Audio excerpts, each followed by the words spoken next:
Pigieni makofi.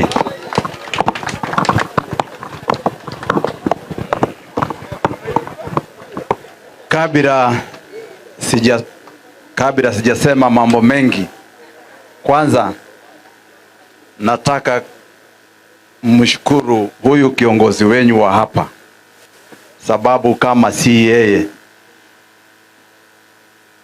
hata mimi mwenyewe singefika hapa.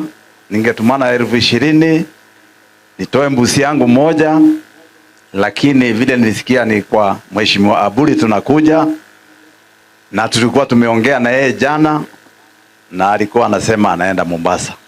Na mjue mtu ambaye alikuwa anaenda Mombasa na amekata ticket ya ndege, vile amesikia tunakuja kwake, kwa area yake, kwa watu wake, akapiga gari moto na akakuja mpaka hapa. Mpigieni yeye makofi na msimuache.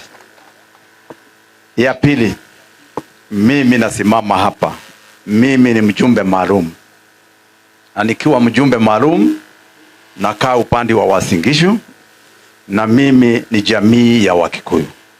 Mnasikia vile mimi nasema?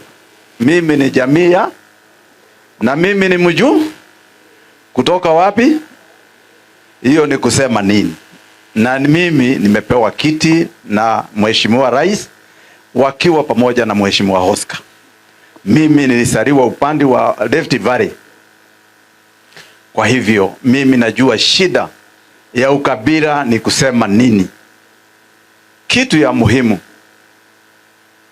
na mimi nataka msikie namna hii wa Meru, yale yote wakati tulipata uongozi kutoka mwaka wa 63, nyinyi wa Meru hamujawacha jamii ya Wakikuyu nyuma, mnakuwa mnatushikilia kila wakati.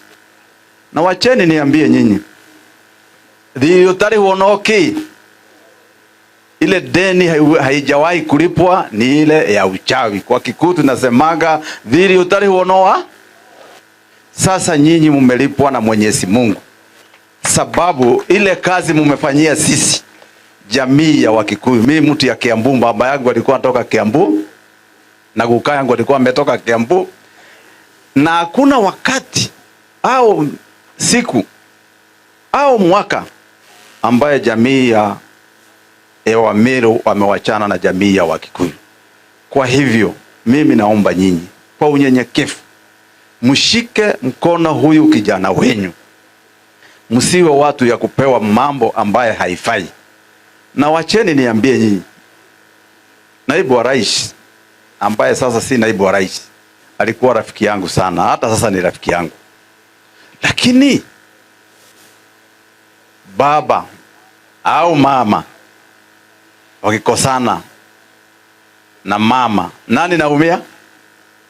Si ni watoto? Sisi tulikuwa watoto ya Rigathi Gachagua, lakini wakati walikosa kuelewana na mwenye wanafanya kazi na yeye, hakuna jingine sisi tungefanya, sababu hatuwezi peleka watu yetu msituni, na hatutakubali jamii yetu Kenya mzima, wenye wanakaa Kenya mzima, Rift Valley yote, mtu mmoja atuweke kando kwa kona moja, tupigwa na jamii zingine zote sababu ya mtu mmoja. Na niseme, kwani Kindiki si Mkikuyu? Si ni jamii ya Mkikuyu? Kwani hii kiti ilipeanwa Uganda? Ilipeanwa Nyanza? Ilipeanwa wapi? Si ni mtoto ndugu ya huyu pea ndugu ingine ya huyu? Kwani iko makosa gani? Kwa hivyo tusiletewe maneno ya kusema sababu Rigiji amejiuzuru au ametolewa kazi ati ni jamii ya Wakikuyu wametolewa kazi. Ni yeye peke yake alishindwa na kukaa na mtu yake. Na sisi hatuwezi kuwa wajinga. Jamii yetu ya Wakikuyu tumepewa viti karibu 9 kwa Kenya hii. Hatuwezi kufuata mtu mmoja. Wewe enda kando, weka Mkikuyu wengine. Huyo amekuja Kindiki ni kijana ambaye mimi namjua, alisomea Eldoret, alisomea University Eldoret, alikuwa anakaa kwako Mheshimiwa Oscar upande wa Rangas. na ni mtu ambaye ni mnyenyekevu, ambaye hana shida na mtu yoyote. Na mimi najua amesaliwa kwa nyumba ya dini ya kanisa, amelelewa kikanisa, si mlevi, ni mtu ambaye anaweza ongoza nchi Kenya mzima bila kupiganisha jamii yoyote.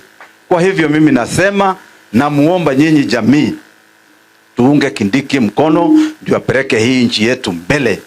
Na huyu ameenda, hajakufa, si aende kando kidogo. Hapana wekea sisi jamii ya Wakikuyu jamu. Unasema mlima, si hata kwetu iko mlima. Mlima ni kusema nini? Wewe nataka tu sisi tukuongoze, wewe uwe tu wewe uko mbele, unajificha mbele ya jamii ya Wakikuyu, unasema unapigwa.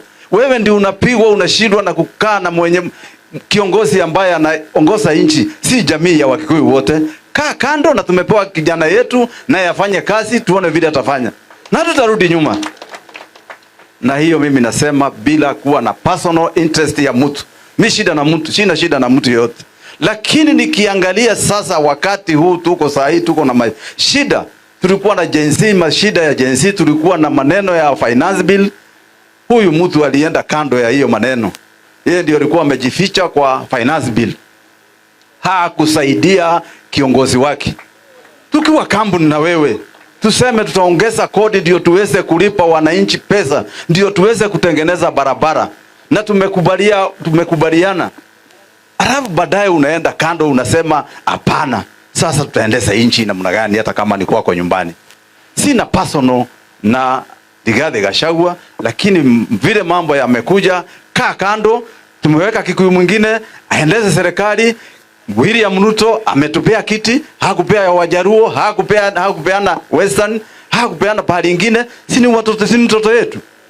Sasa sisi tunataka kuwekwa fitina ati mtu mmoja akipigwa ati ni jamii ya Wakikuyu wamepigwa. Hatuwezi kukubali hiyo maneno. Mimi naomba nyinyi jamii ya Wamiru, vile mmeshikilia sisi kutoka mwaka wa 63, mshikilie na sisi tutashikilia nyinyi kila mahali. Muende mwaka ingine 10, hiyo ingine Mungu atatusaidia. Mimi namshukuru sana Mheshimiwa Oscar, sababu kama si yeye tena mimi singefika hapa. Na sisi tuna bahati. Huyo kiongozi saa ingine mnaonanga yeye kwa picha, mnaona yeye kwa mitandao, wengi wakipiga yeye, wakisema yeye sijui yeye ni kisirani, au yeye anatukana watu. Mheshimiwa Oscar nimekaa na yeye akiwa kijana. Oscar ako na mwaka sasa pengine 40. Mimi niko na mwaka 68 sasa. Nilizaliwa mwaka wa 56. Hiyo ni miaka karibu 68. Huyu ni kijana yangu. Mimi namuelewa sawa sawa. Na mahali yako mimi najua. Mahali yanaenda mimi najua. Sisi hatujapata mjumbe mwingine, si sababu wako hapa, ambaye ana ukarimu ile ya haki. Na watu wanasemanga ati ni muishi. Huyu ni mfanyabiashara kama wale wengine. Na ukishindwa na biashara usisikirie mwingine uvivu ati sababu anatoa pesa kwa kanisa. Ukienda kwa Mheshimiwa Oscar, nataka kuambia nyinyi sasa akiwa hapa, ng'ombe zake ni ng'ombe 96. Sinatoa lita 2,500 kila siku. Sio ni pesa. Ana biashara anafanya. Samani alikuwa anafanya kazi ya kuusha mashamba. Oscar hakuna mahali anaimba pesa. Mimi naweza tetea yeye. Kwani mimi nilikuwa nauza mandazi. Niko na hoteli ya milioni 500. Kwani niliiba? Sikuwa kwa serikali. Nikitoa shilingi 100 hapa sababu mimi ni mjumbe nimeiba.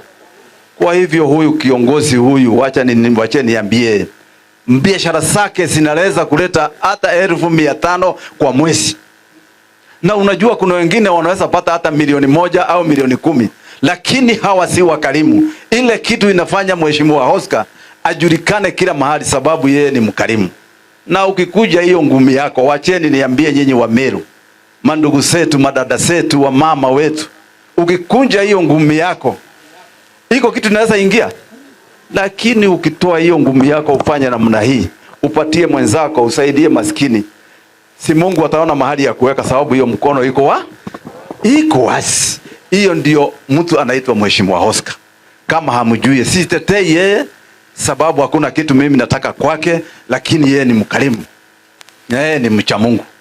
Macharia ametoka upande wa county ya Uasin Gishu, lakini sasa inaitwa Koibatek, upande wa Timboroa mahali inaitwa Ravine. Mimi nilikaa huko, nilienda huko nikiwa na mwaka 5 upande wa forest, Kipkurere forest, na hao wako forest hiyo inaitwa maji mazuri. Huyu ni kijana mimi najua familia yake, nimejuana na hawa na vile amefanya na vile anakaa, kunyenyekea kwake, kuwa mtu mzuri, iwe mfano hata kwa vijana wa hapa, sababu kama hangekuwa amenyenyekea hatungekuwa hapa. Kwa hayo machache mimi naomba nyinyi, mimi nimeambiwa na mheshimiwa na pastor moja hapa niongeze kitu kidogo. Mimi taongeza shilingi 1,100. Asante sana. Na wakati mwingine mtuita tukuje na mheshimiwa Aburi tusaidie hapa, sababu mheshimiwa Aburi ni mtu ya maana sana. Na msimuache, mimi naona mnapenda yeye sana. Si Mungu awabariki. Mnasema tuweke Kindiki juu au tuachane iende mahali pengine? Mimi nasikia watu wengine wanacheza kwa hiyo maredi wakisema hatutaki hiyo. Nani hataki kiti? Nani hataki kiti? Nani hataki uongozi iwe kwao? Isaidie vijana. Kama hatungekuwa na kiongozi kama huyu tungekuja hapa? Pendeni Kindiki na muombee Kindiki Mwenyezi Mungu. Huyu mwingine hatukumuondoa, ni yeye alienda. Alishindwa kukaa na bwana yake. Na bwana akishindwa kukaa na bibi yake, basi maneno haribika.